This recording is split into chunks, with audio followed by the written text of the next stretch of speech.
What's up, ladies and gentlemen? Shiv here. Alright, we've got a bunch of new stuff. Yes, I know I took a day off. Shit happens. Before we get to this, again, you guys are fucking amazing when it comes to the comment section. I've been seeing a lot of support going in there. And to one Jake Larson, thank you very much for the donation. I will be using that to pay my electric bill. So thank you very much for that, sir. Alright, so let's get to this. First up, we have the Blood of the Ancient One. 9 mana for a 9/9. Oh my god, it's better than a giant. Actually, it kind of is. If you control 2 of these at the end of turn, merge them into the Ancient One. Okay, so what's the Ancient One? Yep, the Ancient One is a 30/30. Okay, so to give you a reference point here, this is basically the VO7 Tron combo of this set, alright? We didn't have any kind of gimmick like that in TGT, but we had something like this in GVG, so I mean, it kind of makes some sense. Will the C play? You know, it's possible, alright? It is possible. You get this out, and you can conceal it, and then, you know, all of a sudden you throw down a Faceless Manipulator, bam, have a nice day. Sure, it's possible. Alright, definitely possible, guys. But here's the problem, though. Oh, yeah, you're 30/30. It don't matter because, well, there are a lot of things that can kill you. Now, a lot of us automatically discounted this card because BGH still fucking exists. And I'll be the first to say that, yeah, BGH does fucking exist. But there's a lot of speculation and rumor that BGH is going to be changed. Okay, so that's cool, but there's still ways of dealing with this, alright?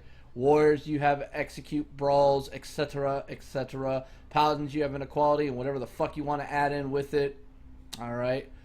Hunters, you've got Hunter's Mark. So, yeah, you get what I'm saying. There's hexes, there's polymorphs, Shadow Word Death.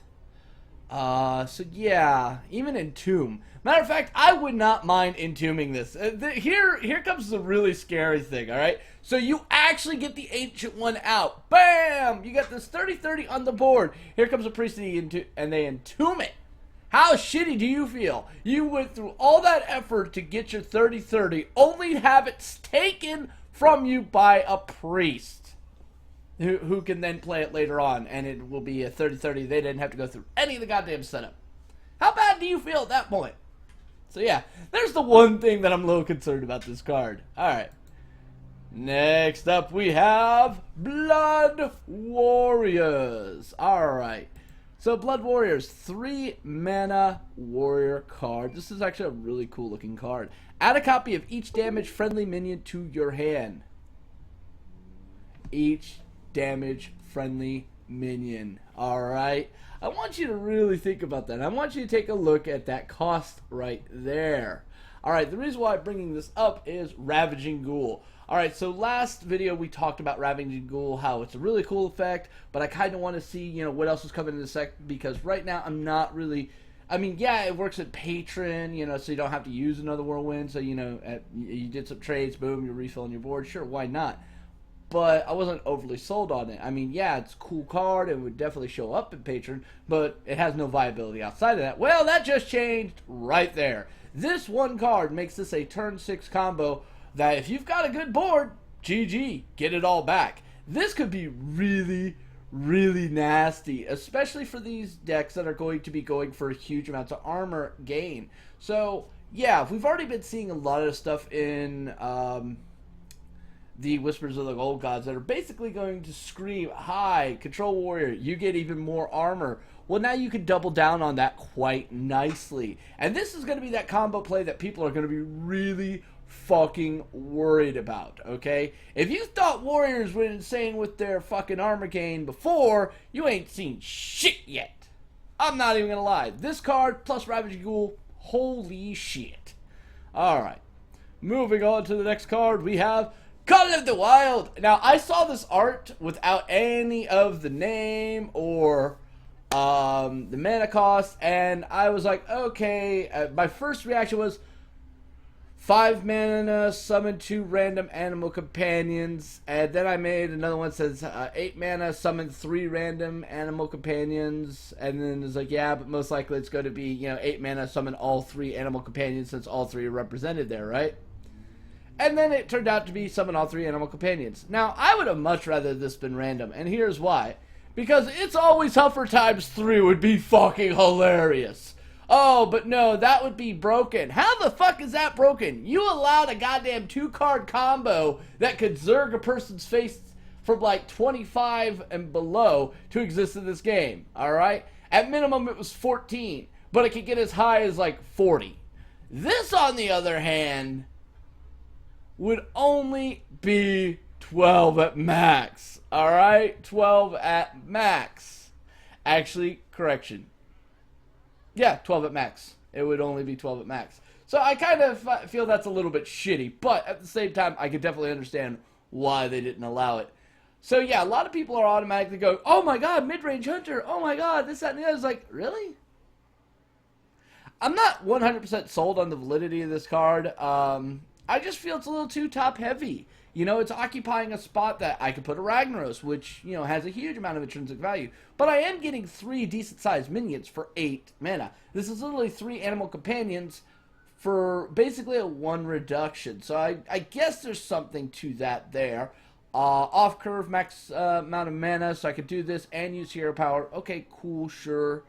But yeah, I'm not 100% sold on this. It's a good card, do not get me wrong. Alright, it is definitely a good card. It's, but, I don't know if I would be willing to replace a top-end legendary to have this card in there. So, yeah. We'll have to wait and see on this one. Alright, next up we have Yogg-Saron Hope's End. 10 mana for a 7/5. Battlecry casts a random spell for each spell you cast this game. Targets chosen randomly. Okay. Alright, so I'm just going to say this right now. This card could be really fucking amazing. And 3 decks that I can think of off the top of my head. Alright? Now I want you to bear with me. Okay, so first off, we've got Mage. Tempo Mage. Seems like the obvious fucking choice, right?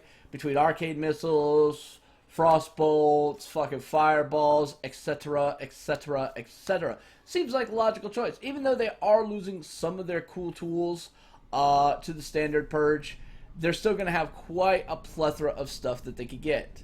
So, now remember, this is casted, not stuff that just came into play. So if in Wild, the whole Mad Scientist thing probably is not going to affect it. But still, casted. So yeah, obviously Mage has a lot of synergy with this bastard. But let's talk about another one, and that's going to be Rogue. Yes, Rogue. Rogue has quite a few spells that they use quite often. And guess what?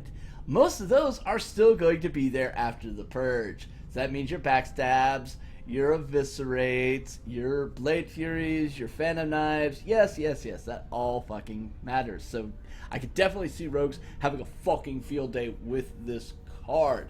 And now here's my third pick. And this one, people are going to go, Shiv, you're fucking crazy. Hunter. Alright, Shiv, now you go home, you're drunk. No, no, no. I am not drunk.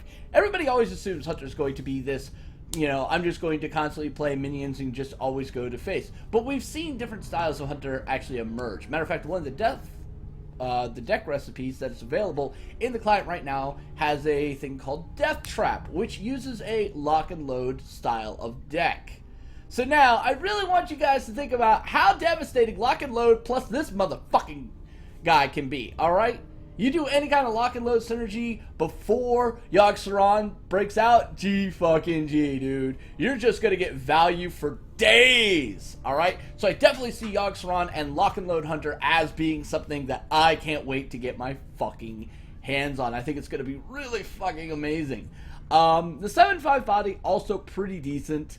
I really do like this. I really, really do like this. Now, these spells are random, so I mean, it could be anything from an Innervate, Wild Growth, Fireball, Sacrificial Pact, which, by the way, if it can't actually target thing, and they just fizzle, alright?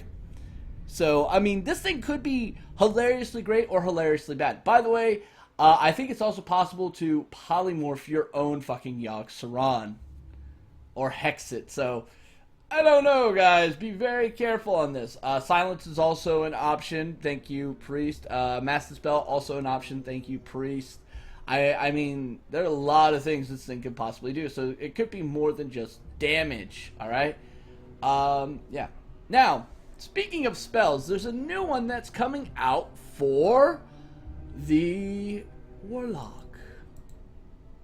Spreading Madness. 3 mana, deal 9 damage, randomly split among all characters. Not just your opponents, not just you, but everything on the board is basically going to get fucked. Okay, so how is this a good spell? Well, this could be an amazing spell for a more control to mid-range centric type of deck. Alright, so your opponents do something that builds board. Oh wait, most of those are going away with Haunted Creeper. Yeah, so again, not overly good. But let's say they're ahead on the board. Here's a way of reducing it down. Now, I would like to put in there, it says randomly. So you could actually take all 9 damage to the fucking face. Not even kidding, alright? We've all seen Matter Bomber basically is like, oh, hey, you have a full board? Nope, I'm going to just go all about that face. Well, this one can do the same thing as well. So, yeah, it's kind of scary. I like the card. I think it's really interesting, but whew, it's wow. But I could definitely see some fun with this. This is definitely something that should end up in like a madness type deck. In Wild, I could definitely see this going with like Matter Bombers, you know. So, I don't know, it's,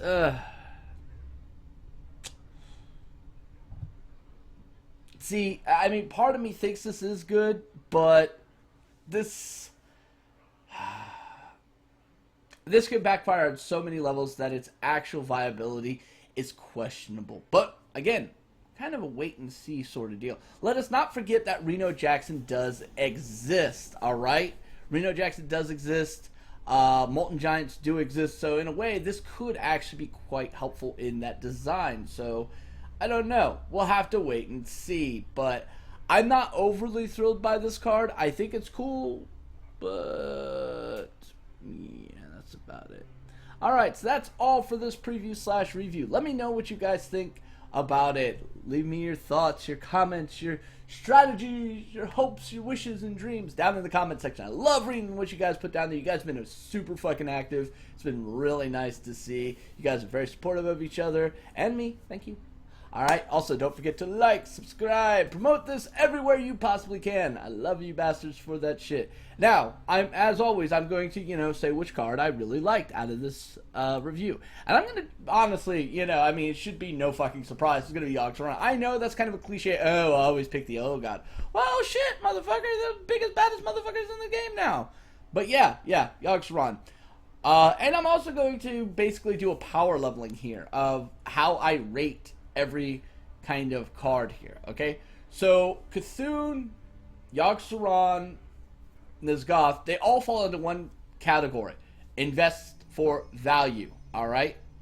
Invest for value. Cthulhu, obviously, going to be having the most stable of that invest for value.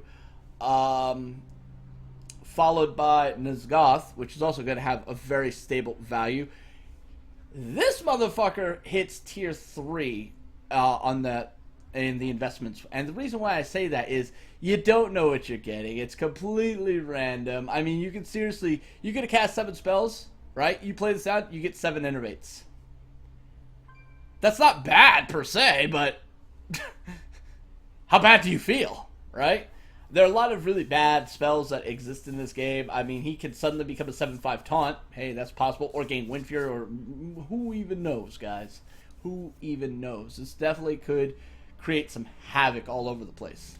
But because of that randomness, his consistency does kind of suffer for it. But, shit. It's fucking Yogg-Saron, so I'm definitely going to be fucking around with this thing. Now, On the other side of that, you've got the non-investment god, which is Yogg-Saron. You know, whatever. Who basically just comes in as a baller. Really does come in as a baller and has an end-to-turn effect, which we've all seen is pretty fucking powerful. So, I actually have to rate Yogg-Saron as number 4 in playability. Just because that RNG is going to backfire a lot. The Cthulhu is number 1. And this Goth is definitely number 2. But it's really close tie between Nizgoth and Yogg-Saron, in my personal opinion. Now, Yogg-Saron is its own unique special snowflake of what the fuck. Alright? I hate putting him in the bottom there, but he really is his own unique special snowflake of this could be really, really good, or it could blow up in her face. So, I don't know. I really do like the card. I think it's quite amazing. And it's definitely, I can see a lot of fits for it, so I can't wait to see what people do with it. But, yeah. But I do like Yogg-Saron. This is my pick for this set preview in this video, so yeah. Anyway, let me know what yours is down in the comment section below. Till next time, Shiv saying, stay safe, free Cthulhu, and may RNGesus bless you. Peace.